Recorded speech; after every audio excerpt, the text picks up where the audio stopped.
जब भी हम पैनक्रियाटाइटिस को डील करेंगे या जहाँ पे भी पैनक्रियाटाइटिस का नाम आएगा, ये कि वैसे तो एग्जाम का बहुत ही फेवरेट क्वेश्चन है पैनक्रियाटाइटिस में होता क्या है, इसको जान लेना सबसे जरूरी चीज है, क्योंकि अगर आपको इसका कंसेप्ट क्लियर हो गया, आप हर तरह का सवाल इसका निकाल पाओगे बड़ा इजी। पैनक्रियाटाइटिस होता क्या है? Inflammation of the pancreas. But वो होता किस वजह से है? बिकॉज पैनक्रियाज के खुद के सेल्स उसको डाइजेस्ट करना शुरू कर देते हैं, also known as auto digestion. और इसके दो फंक्शन होते हैं। पैनक्रियाज एक एंडोक्राइन भी ग्लैंड है और एक्सोक्राइन ग्लैंड भी है। तो जो डाइजेस्टिव के एंजाइम्स रिलीज करता है वो एक्सोक्राइन करता है, और एंडोक्राइन हमारे रिलीज करता है इंसुलिन और ग्लूकागोन जैसे हॉर्मोन्स। तो तीन एंजाइम जो इसके डाइजेशन के काम में आते हैं वो है प्रोटीएज, लाइपेज और अमाइलेज। अब पैनक्रियाटाइटिस होता किस वजह से है?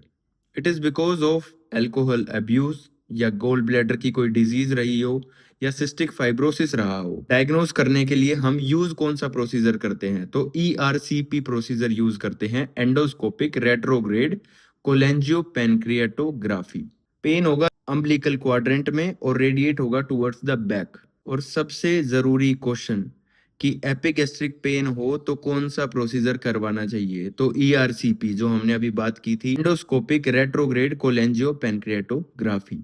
और साइन एंड सिम्टम इसमें एलिवेटेड बिलिरुबिन दिखेगा, हाइपोटेंशन, इंटरनल ब्लीडिंग और एसाइटिस, ये सब देखने को मिलेंगे।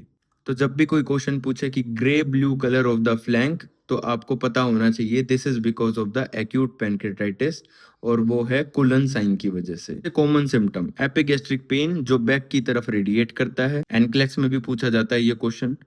और दूसरा टर्नर साइन, फ्लैंक पर ब्रूजिंग, जो कि दिखाते हैं कि इंटरनल कोई ना कोई ब्लीड हुआ है। लेबोरेटरी टेस्ट इसमें हम कौन कौन से करवाते हैं, ये भी एक इंपॉर्टेंट क्वेश्चन है। तो serum amylase, serum lipase, glucose, WBC, coagulation time और बिलिरुबिन, ये सब चेक करवाना होता है। इसकी कॉम्प्लिकेशन क्या क्या हो सकती हैं? इसकी वजह से एक्यूट रेस्पिरेटरी डिस्ट्रेस सिंड्रोम हो सकता है, पेरिटोनाइटिस हो सकता है। और सबसे जरूरी चीज कि इसमें मैनेजमेंट क्या करेंगे? मैनेजमेंट में सबसे पहले पेशेंट को हम खाली पेट रखेंगे, NPO, नील पर ओरल, मुंह से कुछ भी नहीं देना है। नेजोगैस्ट्रिक ट्यूब इंसर्ट करेंगे फॉर सक्शन, क्योंकि जो अंदर बिल्डअप हो रहा है उसको बाहर निकालना है। पेन कंट्रोल करेंगे बट मॉर्फिन नहीं देंगे। इसमें मॉर्फिन कॉन्ट्रा इंडिकेटेड होती है, क्योंकि वो पेन को और एग्रावेट करवा देती है। हाइड्रोमोरफोन करके एक ड्रग होती है, वो हम इसमें देंगे, वही ड्रग ऑफ चॉइस रहती है पेन के लिए।